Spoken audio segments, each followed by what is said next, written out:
Assalamualaikum warahmatullahi wabarakatuh. Mirsa, apa kabar? Udah banyak saya temui beberapa orang teman pernah di depan saya mengatakan saya kok rasa lemas, saya rasa loyo, seperti tidak ada gairah. Atau kesimpulannya dia mengalami gairah turun,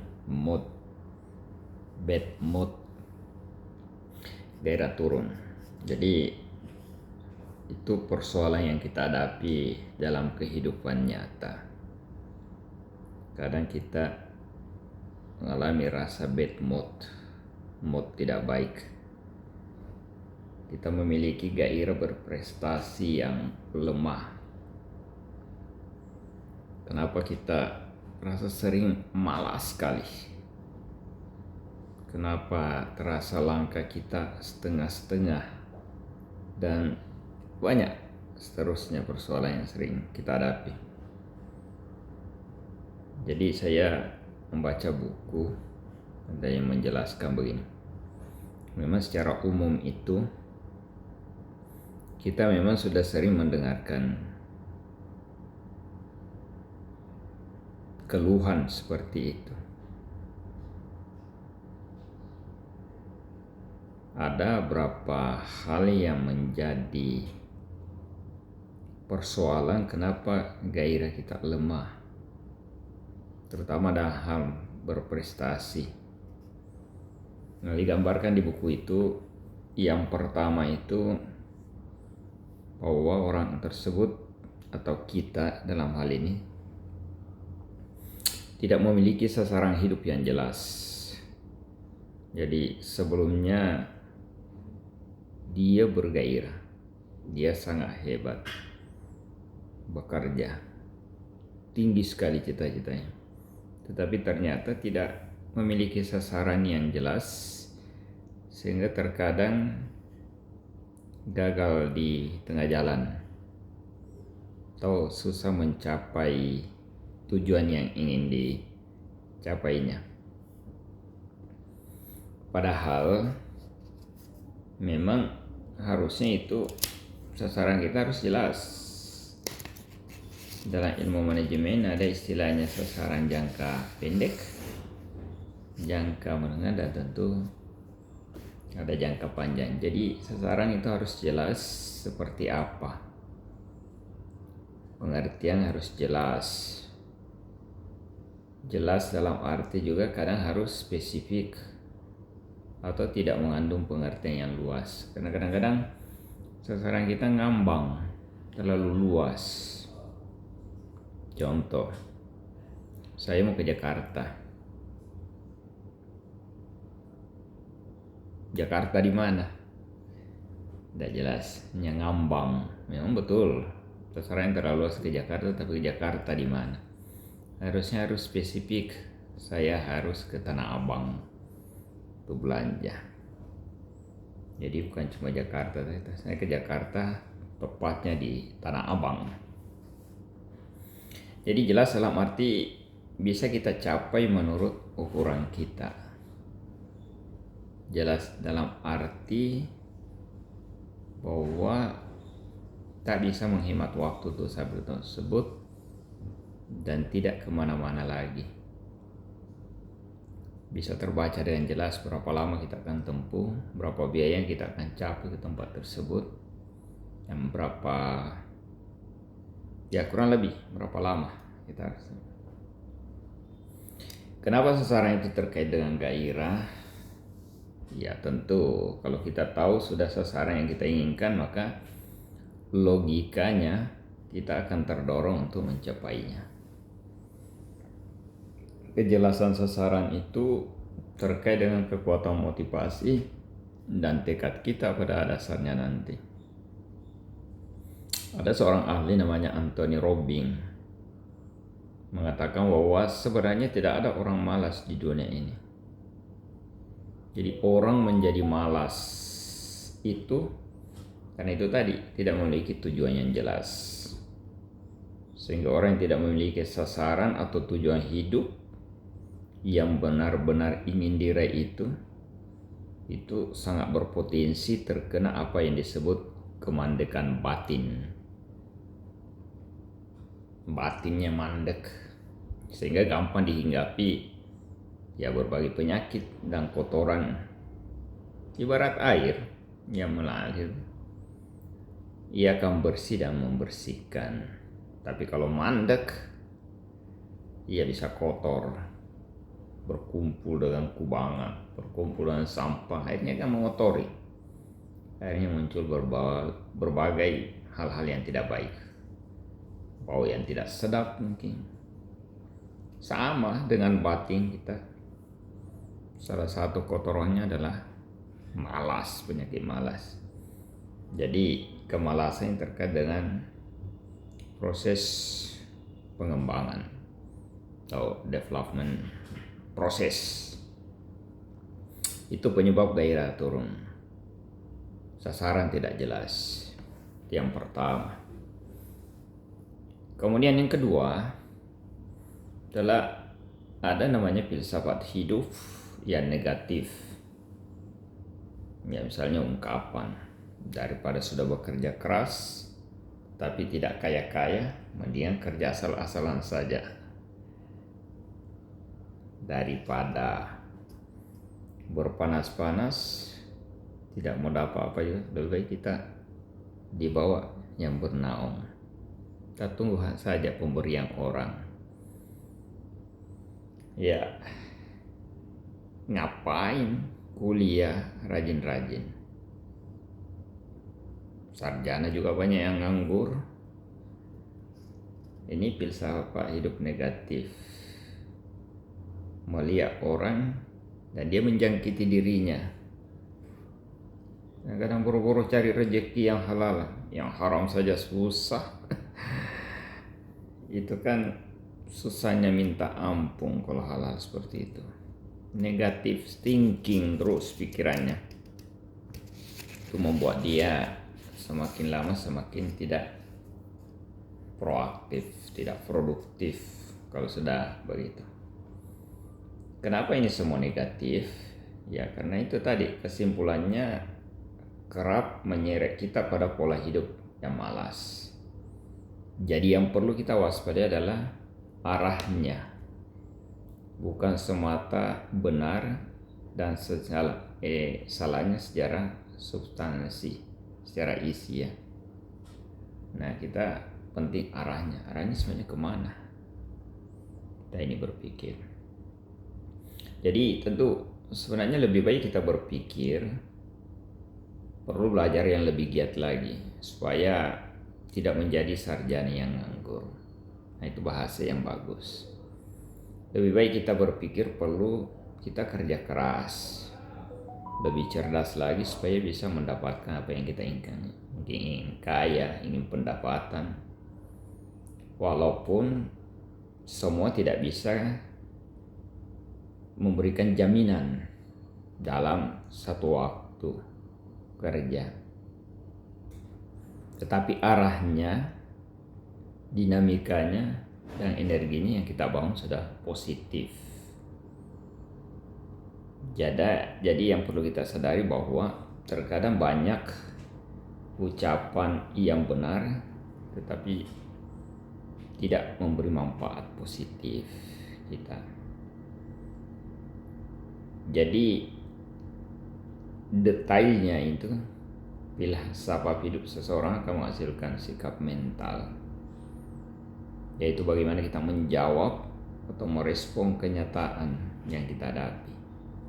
Kalau jawabannya positif, akan disebut sikap mental positif. Sikap mental ini akan menghasilkan kualitas tindakan yang akan kita ambil. Dan tentu tindakan yang kita ambil akan menentukan hasil, tujuan kita, outcome, mungkin outputnya nanti. Jadi kalau sudah punya sikap mental seperti itu, kira-kira tindakan juga kita akan lebih positif untuk merespon hal-hal yang negatif tadi. Tentu kita tidak akan bermalas-malasan lagi. Jadi itu yang membuat kadang-kadang gairah kita turun. Yang kedua, ada filsafat, pernyataan-pernyataan negatif yang justru datang dari diri kita sendiri. Itu malas, menganggap negatif semua hanya karena mungkin di lingkungan kita sudah terjadi. Dan memang kita harus hati-hati karena lingkunganlah yang mempengaruhi kita lebih banyak.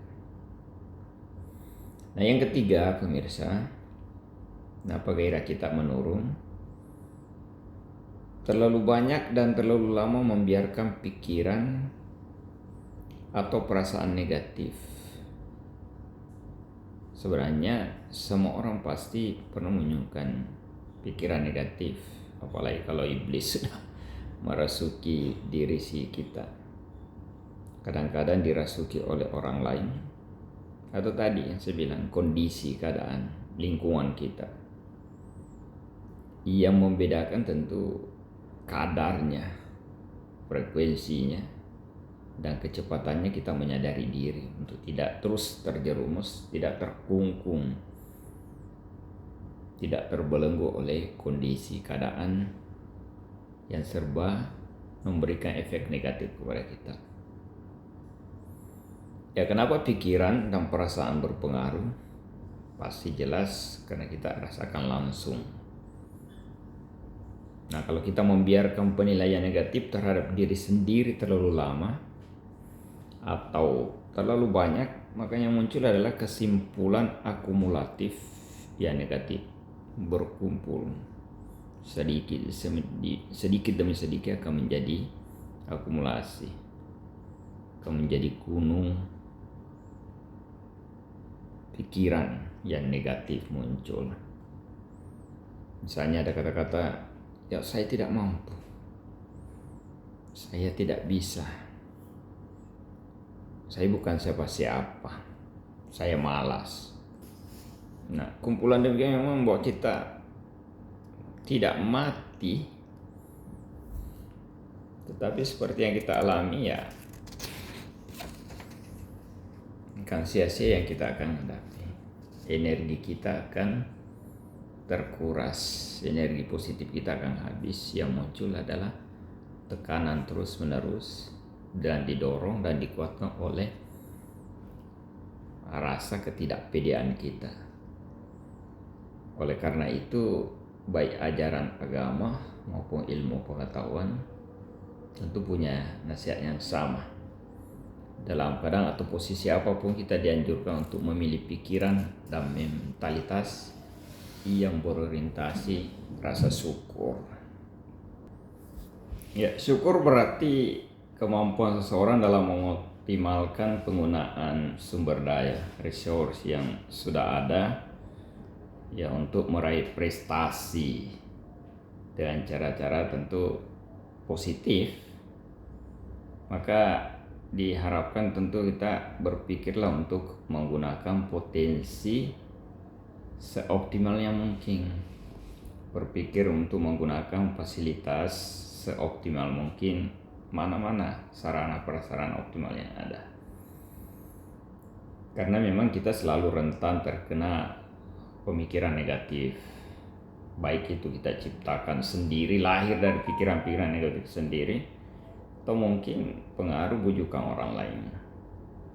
Maka idealnya sebenarnya membersihkan pikiran dan perasaan itu perlu dilakukan seperti orang mandi. Tidak cukup sekali. Rasulullah selalu bilang, kalau selalu mandi-mandi, apakah ada kotoran yang melekat? Kan tidak ada. Sesungguhnya kalau kita sering mandi, maka kotoran akan bersih. Demikian juga pikiran kita. Jadi sama dengan kalau kita belajar, membaca buku itu harus berkali-kali. Harus mendengarkan kata-kata inspiratif berkali-kali sehingga bisa tertanam energi positif. Itu akan memberi motivasi, memberi insting, naluri, dan pembiasaan. Jangan sampai muncul filsafat negatif, pikiran negatif, dan perasaan negatif Itu kalau sudah membunuh biasanya akan melahirkan gaya hidup apatis dan peminis. Kita akan menjadi orang-orang masa bodoh. Nah, jangan sampai itu terjadi. Tuh, yang ketiga. Kemudian yang keempat tentu tidak mau memilih yang positif. Nah, orang-orang yang gairahnya turun karena memang tidak mau memilih yang positif. Peran dewasa, ini bukan kategori anak-anak, dewasa maksudnya itu biar sudah tapi berpikiran dewasa, tentu adalah kunci pemikiran dewasa di sini.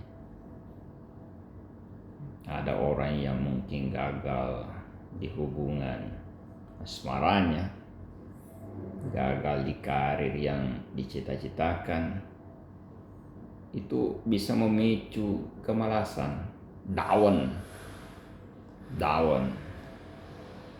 jadi stres, down, motivasi langsung turun. Ya, jika kita menjadi pemalas sekali lagi, maka tidak ada kekuatan apapun yang bisa membuat kita menjadi bangkit kembali selain dari diri kita sendiri. Kita harus tetap memilih apakah kita mau tetap tidak punya gairah atau harus punya gairah. Jadi harus memilih positif, jangan tidak memilih yang positif. Semua kemalasan itu harus dihilangkan, jangan sampai melekat pada diri kita. Tindakan kita harus lebih banyak digerakkan oleh kesadaran untuk bertanggung jawab. Ya, kalau orang dewasa pasti sudah tahu itu. Harus bertanggung jawab pada diri sendiri, bagaimana mengembangkan diri, bagaimana supaya tidak terpengaruh oleh pikiran-pikiran negatif orang lain, dan lain sebagainya.